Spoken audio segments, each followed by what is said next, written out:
স্বাগতম সকলোকে আৰু এটা নতুন ভিডিঅ'লৈ মৰমৰ ছাত্ৰ-ছাত্ৰীসকল বিশেষকৈ SSLC পৰীক্ষাৰ বাবে সাজু হোৱা ছাত্ৰ-ছাত্ৰীসকলক উদ্দেশ্যি আজি এই ভিডিঅ' প্ৰস্তুত কৰা হৈছে।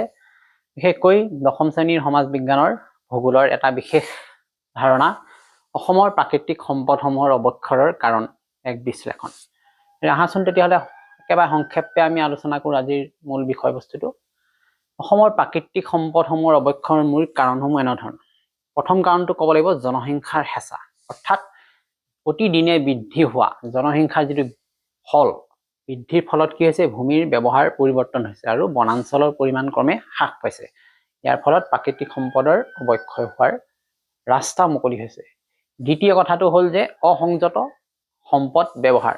প্ৰাকৃতিক সম্পদসমূহ যদি সঠিকভাৱে ব্যৱহাৰ কৰা নহয় তেতিয়াহ'লে অতি সোনকালে এই প্ৰাকৃতিক সম্পদসমূহ অৱক্ষয় হোৱাটো একদম স্বাভাৱিক। এইটো অসমৰ ক্ষেত্ৰতো ঠিক তেনেকুৱাই হৈছে। অসমত প্ৰাকৃতিক সম্পদসমূহ সঠিকভাৱে ব্যৱহাৰ নকৰাৰ ফলত সম্পদৰ লাহে লাহে নাটনিৰ সৃষ্টি হোৱা পৰিলক্ষিত হৈছে আৰু ফলত গুৰুতৰ পাৰিৱেশিক তথা আৰ্থসামাজিক সমস্যাৰ উদ্ভৱ হোৱা পৰিলক্ষিত হৈছে। তৃতীয় কথাটো হ'ল যে অবাধ বন ধ্বংস, অবিৰত আৰু অবাধ গতিত বন ধ্বংস কাৰ্য চলি থকাৰ ফলত কি হৈছে মাটিৰ যিটো উৰ্বৰা শক্তি, জলবায়ু, জৈৱ বৈচিত্ৰ্যৰ ওপৰত বিৰূপ প্ৰভাৱ পৰিছে। লগতে অবাধ বন ধ্বংসই পৰিৱেশৰ সমস্যাবিলাক সৃষ্টি কৰাত অৰিহণা যোগাইছে। ঠিক তেনেকে নগৰীকৰণ যিটো প্ৰচেষ্টা, উদ্যোগীকৰণৰ প্ৰচেষ্টাৰ ফলত অসমত ইয়াৰ ফলটো কুৰূপ দেখা পোৱা গৈছে। কাৰণ বহুতো জংঘল, পৰ্বত, পাহাৰ কাটি মানুহে নগৰীকৰণ আৰম্ভ কৰিলেও ইয়াৰ লগত প্ৰাকৃতিক যিটো ভাৰসাম্যতা থাকিব লাগে সেই ভাৰসাম্যতাটো নষ্ট হোৱাৰ ফলত মানুহ আৰু প্ৰকৃতিৰ মাজত যিটো সম্পৰ্ক বিঘ্নিত হৈছে। ফলত আমাৰ যিটো অৱক্ষয়ৰ কাৰণটো অতি স্পষ্ট হৈ পৰিছে। গতিকে পৰোক্ষ চাপ, প্ৰত্যক্ষ চাপ সম্পদৰ ওপৰত মানুহৰেই পৰিছে।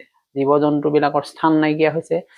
জীৱৰ বাসস্থানৰ অভাৱত তেওঁলোকে অনাই বনাই ঘূৰি ফুৰিব লগা হৈছে। মানুহৰ ওপৰত তেওঁলোকে নানা ধৰণৰ সংঘাত হৈছে, জীৱ আৰু মানুহৰ সংঘাত হৈছে। গতিকে এইবিলাক কথাই এই প্ৰশ্নটোৰ উত্তৰ হিচাপে আমি লিখিব লাগিব। গতিকে আমাৰ আজিৰ বিশেষ আলোচনাত আমি একেবাৰে সংক্ষেপে প্ৰাকৃতিক সম্পদৰ অৱক্ষয়ৰ মূল এইকেইটা কাৰণকে উল্লেখ কৰিব পাৰোঁ। গতিকে এনেকুৱা ধৰণৰ ভিডিঅ' পাবলৈ হ'লে মোৰ এই ফেচবুক পেজটো আপোনালোকে নিশ্চয় ফ'ল' কৰিব অথবা মোৰ জ্ঞান সাগৰ চলিউশ্যন যিটো ইউটিউব চেনেল আছে নিশ্চয় ছাবস্ক্ৰাইব কৰিব। ধন্যবাদ।